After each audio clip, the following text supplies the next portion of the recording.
This is One on One.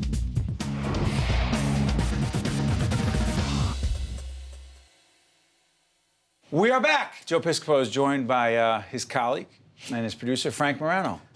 Hello, Steve. I'm doing great. Thanks for inviting me. What's it like doing this show? It is, honest to God, it's like a carnival. It's a joy to come to work every day. That's a compliment. You know, yes, it is.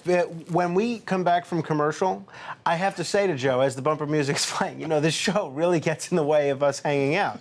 Because the stuff that we talk about off air, it's the kind of things that the three of us would talk about at a bar. But, and it's not always like that. You've been in radio, you've been in television, you've been in politics.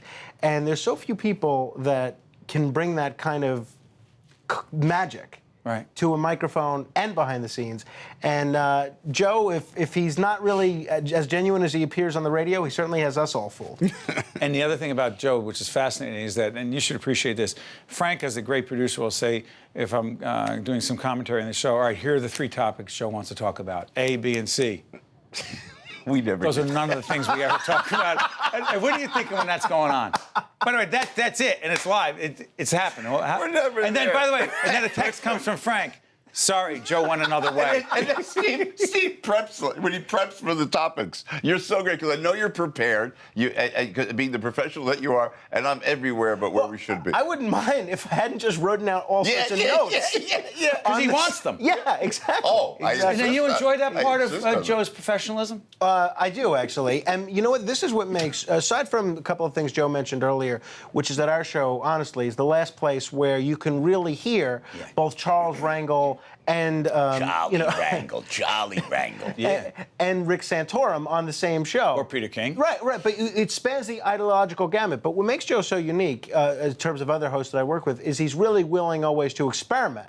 You know, and sometimes stuff may work, sometimes it may not. But you only know if you try. It's a lot of hours, right? You got. That's why things don't work sometimes. There's a lot of hours to fill.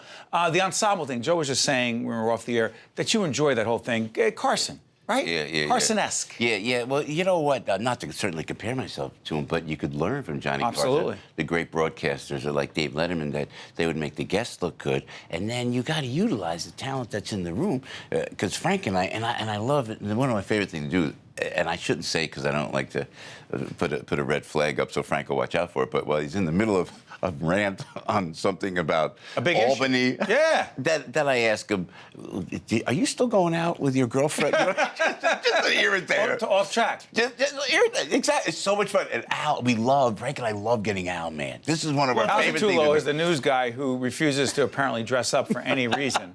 Does he wear sweat clothes all the time?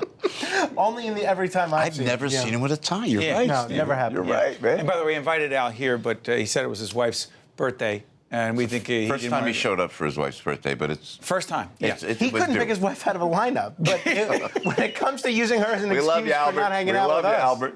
Actually, one day we were in a conversation. You guys were in a conversation, and I called in, and I swear the conversation was, "What would happen if your wife left you, or if your wife let you date? Who would you date?" It's insane. You know what? Any topic, but. The credo is at AM970. The answer is to hit the news, and we go to the news. Got to do that because it's our responsibility. That matters. Can I give you something? Could you give me that? Yes, because you know what? We have a softball team, and we are honored to have. Look at this. You got this? There it is, man. Look at that. Number 25. There it is. That's my son Nick's number. I asked for 24, by the way. Answers? Did you ask for 24? Yeah. I did. I asked for 24. Joe By the way, it's okay. This is the answer. They have the answer. It's 25. By the way, Frank, when can everybody check out your show on the weekend? Sunday mornings, 4 a.m. to 8:30. Say it again? Sunday mornings, 4 a.m. to 8:30. You're kind enough to call in on your way to golf once in a while, which we appreciate. You didn't have to add the golf. It had nothing to do with it. I love you guys. Sunday mornings are great. Monday through Friday, 6 to 9 on AM970. Really, I wasn't asking you. Thanks for jumping. Thanks for jumping on the radio. I love you guys. This is Piscopo and Morano, Adebato, Gattulo. It's an Irish show. See you right after this. One on One with Steve Adebato has been a production of the Caucus Educational Corporation, celebrating over 25 years of broadcast excellence. This special edition of One on One with Steve Adebato is brought to you from the Tisch WNET studios at Lincoln Center. Funding has been provided by PNC Bank, Bergen Community College, United Water, Robert Wood Johnson University Hospital, the Robert Wood Johnson Foundation, MD Advantage Insurance Company of New Jersey, And by Choose New Jersey. Transportation provided by Airbrook Limousine, serving the metropolitan New York, New Jersey area.